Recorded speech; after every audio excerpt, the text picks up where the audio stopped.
Hello everyone, this is Creature and welcome to my Creatures of Sonaria video. Alright, so you've got your eyes on Phantejer. Good choice, but you're probably wondering, how do I actually use this absolute cryptid of a creature? Don't worry, let's break it down together.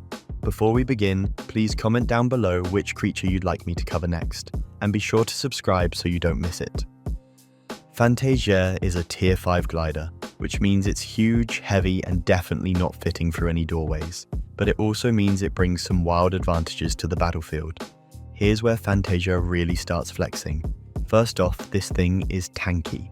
For context, Sanctuary, a solid, respected PvP flyer, sits at 3,500 health. Phantejer?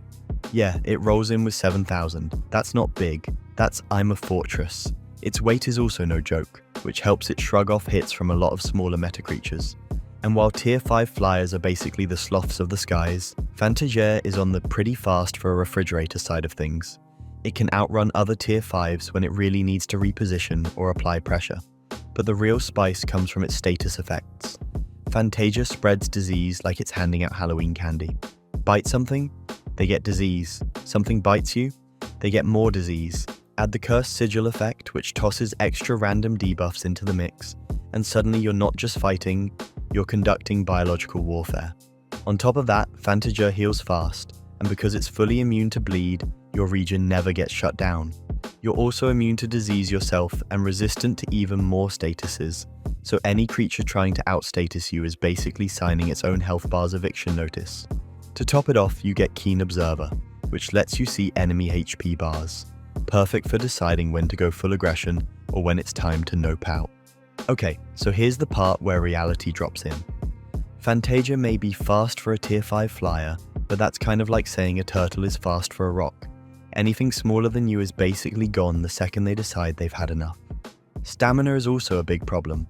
The takeoff cost is 30, which feels like trying to launch a brick using sheer willpower, and your glide regen is only 0.5, half of what normal flyers get. Since you're a glider instead of a proper flyer, gaining altitude is a struggle unless you've mastered backwards diving. And if you haven't, yeah, you're gonna feel that.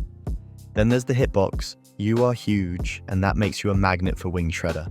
Freeze, shock, all the grounding tools. Once you're forced onto the ground, that 30 stamina takeoff cost is probably gonna cost you your life. And sure, you're tanky, but a grounded Phantejer trading blows with a bulky terrestrial creature is basically hopeless. Lastly, your bite hitbox is a little funky, so expect some whiffs until you get used to the mouth placement. If you want Phantejer to shine, lean into what it's best at, outlasting everything around you. You're not trying to delete enemies in 2 hits, you're trying to drain their soul over time with disease, regen, and sheer stubbornness. Running Gentle Elder is huge here since it amps up your health regeneration and throws in some extra stamina, which you desperately need. For your main trait, always go health. Your whole playstyle revolves around healing mid-fight, and bleed immunity makes that incredibly reliable. Pair that with weight for extra bulk, and now you're built like a haunted tank. For plushies, the fun part is that you don't need Astral Quetzal, because you've already got perfect bleed immunity. So slap on a cat plushie to add bleed to your hits, and block your enemies from healing through your disease stacks. For your second plushie, ask yourself how much you value your sanity. If you're fine dealing with the awful takeoff and slow glide region, go Heart. It'll crank your healing into overdrive. If you want something more practical, Horned Beetlefly gives you the stamina safety net you need to escape being grounded. And if you want glide region that doesn't feel like you're flapping wet cardboard, Reindeer plushie is your friend. Phantejer is one of those creatures that looks weird, plays weird, and wins fights in the most death by 1,000 plagues way possible. You're not chasing people down, you're wearing them down. Once you learn its stamina quirks and get used to its hitbox, it becomes a surprisingly powerful PvP monster that's equal parts stylish and spooky. If you enjoy endurance fighting, trolling status effect spammers, and gliding around like an ancient cursed icon, Phantejer is absolutely worth mastering. Thank you for watching. If you enjoyed this guide or learnt something new, please consider leaving a like on my video. Also, be sure to subscribe before you leave so you don't miss any of my future uploads. Until next time.